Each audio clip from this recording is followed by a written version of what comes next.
সাবেক আওয়ামী সরকারের সময় জামাতে ইসলামী ও ইসলামী ছাত্র শিবিরকে নিষিদ্ধ করে জারি করা প্রজ্ঞাপন বাতিল করা হয়েছে। স্বরাষ্ট্র মন্ত্রণালয়ের জননিরাপত্তা বিভাগ আজ বুধবার এই প্রজ্ঞাপন জারি করে।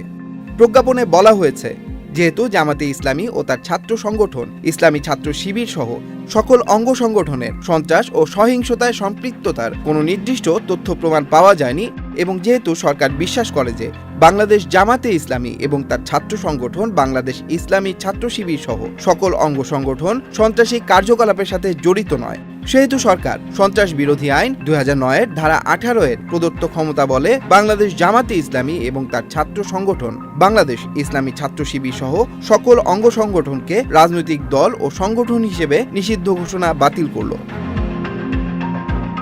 সাবেক আওয়ামী সরকারের সময় গত 1 আগস্ট নির্বাহী আদেশে ছাত্র জনতা আন্দোলনে সম্পৃক্ততা এবং সন্ত্রাসী কর্মকাণ্ডে জড়িত থাকার অভিযোগ এনে সরকারের নির্বাহী আদেশে বাংলাদেশ জামাতে ইসলামী ও ছাত্র শিবিরকে নিষিদ্ধ করা হয়েছিল। স্বরাষ্ট্র মন্ত্রণালয় থেকে জারি করা প্রজ্ঞাপনে জামাতে ইসলামকে নিষিদ্ধ ঘোষণা করা হয়।